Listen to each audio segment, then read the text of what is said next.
Hallelujah. ऐसा पुराना नियम विश्राम दिन की बात करता है और नया नियम जो यीशु मसीह के जी उठने की बात करता है। उसी में हम उद्धार पाए हुए लोग आज यहाँ जमा हैं ताकि उसके वचन को हम लोग सभी लोग सुन सके और आशीषों को प्राप्त कर सके। जैसे भजन संहिता 115 के उस अध्याय में लिखा हुआ था 15 आयत में, क्या छोटे क्या बड़े सभी को यहोवा आशीष देगा। और हमें परमेश्वर ने इसीलिए बुलाया है कि हम आशीष प्राप्त करें, और यदि हम लोग आशीष पाए हैं तो हम दूसरों को भी आशीष दें। हालेलुया। आज हमारा जो विषय है नेक्स्ट जनरेशन के बारे में, परमेश्वर के बारे में ये बात है। हमें जानना चाहते हैं। हमारे साथ व्यवस्था विवरण 6 अध्याय निकालिए। व्यवस्था विवरण उसका 6 अध्याय 7, 8, 9 आयत, और यहाँ इस प्रकार से लिखा हुआ है, और तू इन्हें अपने बाल बच्चों को समझाकर सिखाया करना, और घर में बैठे मार्ग पे चलते लेटते उठते इनकी चर्चा किया करना, और इन्हें अपने हाथ पर चिन्हाने के करके बांधना, और ये तेरी आँखों के बीच टीके का काम है, और इन्हें अपने अपने घर के चौखट की बाजुओं और अपने फाटकों पर लिखना।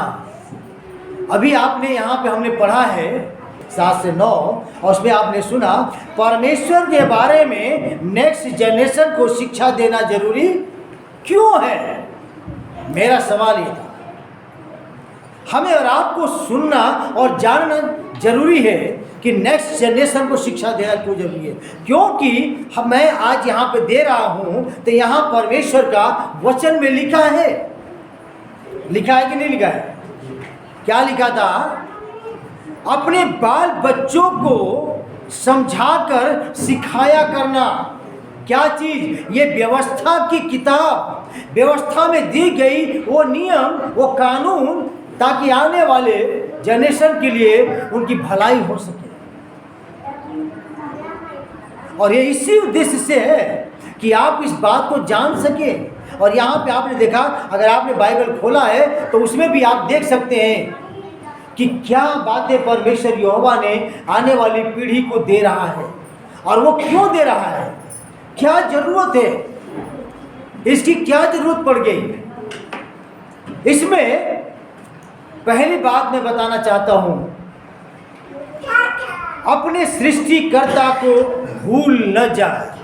क्या है? अपने सृष्टिकर्ता को भूल न जाए। ये बार बार बाइबल को पढ़ना, बार बार बाइबल की शिक्षा को देना, चर्च में सिखाना, घर में सिखाना, वो इसीलिए है कि वो अपने सृष्टिकर्ता को भूल न जाए। हम लोग इसी व्यवस्था विवरण के 8 अध्याय और उसकी 11 आयत को देखना चाहेंगे, जहां लिखा हुआ है, इसीलिए सावधान रहना, कहीं ऐसा न हो कि अपने परमेश्वर को भूलकर उसकी जो जो आज्ञाएं, नियम और विधि मैं आज तुम्हें सुनाता हूं उनका मानना छोड़ दो। क्या करो? कहीं ऐसा न हो कि तुम मानना छोड़ दो। क्यों? जब उसके ऊपर और नीचे के हिस्से को पढ़ोगे तब आपको मालूम पड़ेगा कि परमेश्वर का वचन ये क्यों कह रहा है, हमें और आपके ये बातें क्यों समझा रहा है, माता पिता को क्यों ये बात कह रहा है। क्या कहता है? इसीलिए सावधान रहना, कहीं ऐसा न हो कि अपने परमेश्वर को भूल करके क्या करो, तुम किसी और कार्यों में लग जाओ। हम बार बार शिक्षा इसीलिए देते हैं, और हमें भी और माता पिता को भी इसीलिए ये बातें देना है, सिखाना है कि वो अपने सृजनहार को भूल न जाए। परमेश्वर का वचन कहता है ये बातें, व्यवस्था की बातें लोगों को शिक्षा देना, उन इजराइलियों को सिखाया करना। इजराइलियों को बोला अपने बच्चों को सिखाया करना, ये कलीसिया के लोग भूल न जाएं। इसलिए मैं बार बार कहता हूं, अपने घरों में संगति करो, तुम चर्च में आओ, तुम आराधना करो, परमेश्वर से लिपटे रहो, तुम प्रार्थना करना न छोड़ो। कारण क्या है? कहीं भूल न जाओ। परमेश्वर का वचन कह रहा है सावधान रहो, कहीं ऐसा न हो, कहीं ऐसा न हो कि तुम परमेश्वर से दूर चले जाओ। परमेश्वर कहता है, जैसा हमने जैसा पढ़ा था, वो कहता है कि जिसको मैंने अपनी महिमा के लिए सृजा, उससे ऊपर लिखा था कि मैं प्रेम करता हूं। मैं इस प्रजा से क्या करता हूं? मैं प्रेम करता हूं। परमेश्वर प्रेम करता है। आप नए नियम को भली भांति जानते हैं कि परमेश्वर ने जगत से ऐसा प्रेम किया कि उसने अपना इकलौता पुत्र दे दिया, ताकि जो कोई विश्वास करे वो नाश न हो परंतु परमेश्वर का गहरा प्यार तुझ पर जो विश्वास करेगा वो अनंत जीवन पाएगा। तेरे लहू जो बहाया जा रहा है वो बहुत कीमती है, उसमें पापों की क्षमा है। इसलिए वो कहता है कि मैंने अपनी महिमा के लिए सृजा है, जिसको मैंने रचा और बनाया है। इसलिए प्रियो, परमेश्वर इसलिए बार बार कहता है तुम लौट आओ, मेरे पास आओ, तुम मुझे भूल न जाना। हे माता पिता, अपने बच्चों को ये सिखाया करना, मैं चर्च जा रहा हूँ तुम भी मेरे साथ चर्च चलो, मैं संगति कर रहा हूँ तुम भी संगति करो, मैं गीत गाता हूँ तुम भी गीत गाओ। इस बात को समझे कि ये परमेश्वर का वचन है कि हम नेक्स्ट जनरेशन को बार बार शिक्षा देते रहें, ताकि वो परमेश्वर को भूल न जाए, अपने सृजनहार परमेश्वर को भूल न जाए। दूसरी बात प्रियो, हम देखेंगे उसके किए गए आश्चर्य कर्मों को भूल न जाए। किस चीज के लिए? आश्चर्य कर्म। मैं आपसे ये कहना चाहता हूं, आप यहाँ जितने भी आए हो, क्या आप यहूदी हैं? क्या इज़राइल से आए हैं? हम सब अन्य जाति से आए हैं, हम सब मूर्ति पूजकों में से आए हैं, कोई शक नहीं है। इसलिए परमेश्वर ने क्या किया, आपको बुलाने से पहले आपके जीवन में वो तमाम बंधन थे, शैतान के बंधन थे, आपके अंदर भय था, आप भयभीत जीवन जी रहे थे, पाप में जीवन जी रहे थे। उन सारे बंधनों से तुम्हें आजाद कर दिया है, तुम्हारे जीवनों में चमत्कार किया है। हालेलुया, आमीन, आमीन। परमेश्वर ने चमत्कार किया, आश्चर्य कर्म किया। आप भी सोच रहे होंगे मैंने इतना चढ़ावा चढ़ा दिया, इतनी बलियां कर दिया, इतनी यात्रा कर दिया, लेकिन फिर भी मैं छुटकारा क्यों नहीं पा रहा हूं? क्यों नहीं मैं आजाद हो रहा हूं उस बंधनों से? क्यों मैं इसी बंधनों में पड़ा हूं? लेकिन कोई एक अनपढ़ या पढ़ा लिखा कोई पास्टर आया, उसने कहा क्या ये सोचने का विषय नहीं है? जंगल में परमेश्वर 40 वर्ष तक उनके जूते कपड़े नहीं फटने दिया, क्या यह आश्चर्य कर्म नहीं है? लेकिन इजरायली बार बार भूल जाते थे, इसलिए दाऊद को बात कहनी पड़ी। वो अपने आप को भी कह रहा, हे मेरे मन यहोवा को धन्य कर। हे मेरे मन, क्या? हे मेरे मन। हर माता पिता, हर बच्चे ये कहने पाए, हे मेरे मन आ यहोवा की स्तुति करे। यहीं बैठे बैठे ये मन तुम्हारा बिजली के भी स्पीड से भी तेज जाता है। मन को प्रभु के पास लाओ और कहता है, हे मेरे मन यहोवा के किसी भी उपकार को न भूल। जो जो काम किया है, छोटी छोटी बातें किया है, उसको धन्य कहो, उसके किसी भी आश्चर्य कर्म को मत भूलिए, क्योंकि आप जो है जितने भी यहाँ आए हो उसके आश्चर्य कर्म के द्वारा ही यहाँ पे आए हुए हो। वचन हमें कहता है अपने पीढ़ी को बताया करो, कहीं ऐसा ना हो कि भूल जाए प्रियो। क्योंकि एक वचन है, मैं और पढ़ूंगा, न्यायों और उसके 2 अध्याय 8, 9, 10 आयत को ध्यान से सुनिए, आप लिख लें। निदान यहोवा का दास नून का पुत्र यहोशू 110 वर्ष का होकर मर गया और उसको तिम्नथेरेस में जो एफ्रेम के पहाड़ी देश में गास नाम पहाड़ के उत्तर अलग पर है, उसी के भाग में मिट्टी दी गई। और उस पीढ़ी के सब लोग भी अपने अपने पितरों में मिल गए, और उस पीढ़ी के सब लोग भी अपने अपने पितरों में मिल गए। तब उसके बाद जो दूसरी पीढ़ी हुई, उसके लोग न तो यहोवा को जानते थे और न उसके काम को जो उसने इज़राइल में किए थे। समझ में आया? जो यहोशू के बाद की पीढ़ी है, अब जो बच्चे रहे जवान होने लगे थे, खूब आनंद उठा रहे थे। कनान देश परमेश्वर देने का वायदा किया था, लोग वहाँ पहुँच गए। वहाँ पहुँचने के बाद बड़े आनंदित हो गए कि हमें देश मिल गया और अब हमें क्या ज़रूरत है कहीं कुछ करने की।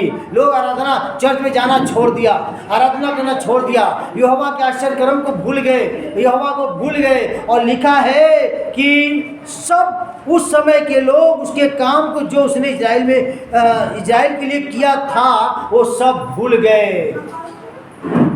अगर बच्चे भूल गए तो किसकी कमी थी? यदि बच्चे बाइबल नहीं पढ़ रहे हैं, प्रार्थना नहीं कर रहे हैं, और यदि माता पिता अच्छे जो लोग हैं जो खुद बाइबल पढ़ते हैं और बच्चों को बोल रहे हैं कि पढ़ो पढ़ो प्रार्थना करो करो, तो अगर वो नहीं पढ़ रहे तो वो निकम्मे बच्चे हैं। माता पिता की कोई गलती नहीं है, वो निकम्मे बच्चे होते हैं जो बाइबल नहीं पढ़ रहे हैं, माता पिता की नहीं सुन रहे हैं। क्योंकि जब इसके आगे पढ़ोगे, न्यायों के किताब में जब पढ़ोगे तो वहाँ लिखा हुआ है, जब लोग भूल गए अपने सृजनहार को, उसके आश्चर्य कर्मों को, खाने पीने में मस्त हो गए, मौज मस्ती करने लगे, पार्टी करने लगे, तो मालूम क्या हुआ? लिखा है कि परमेश्वर ने मना किया था कि अपनी बेटियों को किसी अन्य जाति में मत ब्याह देना, अपने बेटों के लिए अन्य जाति से बहुएं मत लेके आना। उन्होंने वही करना शुरू कर दिया। फिर उन्होंने क्या किया? परमेश्वर ने कहा था तुम किसी मूर्तियों की पूजा नहीं करना, वो लोग उनकी देवी देवताओं की पूजा करने लगे। परमेश्वर का क्रोध भड़का और वहां लिखा हुआ है लाखों के हिसाब से परमेश्वर ने उनको मारा और वो सब मर गए। परमेश्वर फिर दया किया, दया करके उसने एक नबी को खड़ा कर दिया। पहले न्याय दिया कि न्याय अच्छी तरह करें, लोगों को यहोवा का मार्ग बताए, लेकिन वो भी भ्रष्ट हो गए। फिर और नबी दिया, कुछ नबी अच्छे आए, वो यहोवा का मार्ग बताना शुरू कर दिया। लोग पश्चाताप करके प्रभु के पास आए। प्रियो, तब जब पश्चाताप करके आए तब उन्होंने तीसरी बात, अब देखिए ध्यान से सुनिए, लिखा है तुम परीक्षा में ना पढ़ो। क्या करो? तुम परीक्षा में ना पढ़ो। तो परमेश्वर के आपको मना कर रहा है, कहीं ऐसा ना हो कि तुम परीक्षा में पढ़ जाओ। इसलिए अपनी पीढ़ी को बार बार बताते रहो। जैसा मत्ती 26 के 41 में लिखा हुआ है, मत्ती 26 के 41 में ऐसा लिखा है, उसे देखें।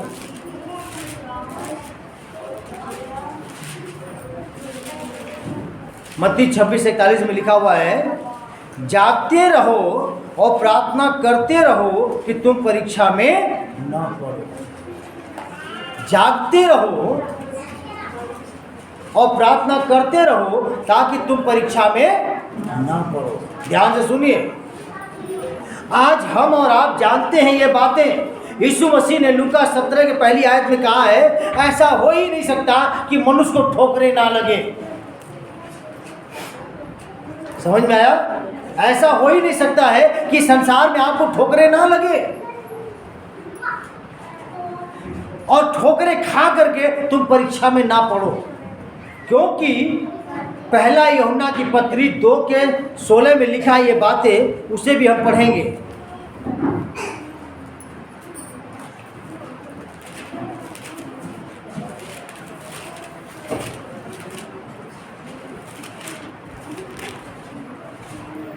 यूहन्ना 2:16 जो पत्री है, क्योंकि जो कुछ संसार में है, अर्थात शरीर की अभिलाषा और आंखों की अभिलाषा और जीविका का घमंड, वह पिता की ओर से नहीं परंतु संसार की ओर से ही है।